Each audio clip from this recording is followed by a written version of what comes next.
சிறகடிக்க ஆசை சீரியல்ல அப்கமிங்ல என்ன நடக்குது அப்படிங்கிறத பார்க்கலாம். இப்ப மீனா முத்து இல்லாத நேரமா பார்த்து வசமா சிந்தாமணி விரிச்ச வலையில மாட்டிக்கிட்டாங்க.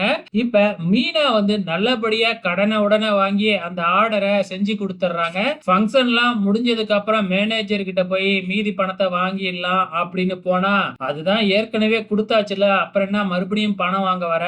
அக்ரிமெண்ட்ல பாரு, நீனே சைன் போட்டு கொடுத்துருக்க, அமௌண்ட்லாம் வாங்கிட்டேன் அப்படின்னு சொல்லிட்டு இப்ப திருப்பியும் பணம் கேட்டா நான் எங்க போறது அப்படிங்கிற மாதிரி மீனா கிட்ட பணத்தை கொடுக்காம ஏமாத்திடுறாரு. இது எல்லாமே சிந்தாமணியோட வேலை அப்படிங்கிறது நல்லாவே மீனாவுக்கு புரிஞ்சு போகுது. சோ இதுக்கப்புறம் வந்து பாத்தீங்கன்னா சிந்தாமணி தான் இப்படி ஏமாத்தினா அப்படிங்கறத நிரூபிக்கிறதுக்காக மீனா தன்னோட தங்கச்சி ஸ்ருதி, நம்ம விஜய், சாரி நம்ம ரவி, இவங்க கிட்ட எல்லாமே ஐடியா கேக்குறாங்க.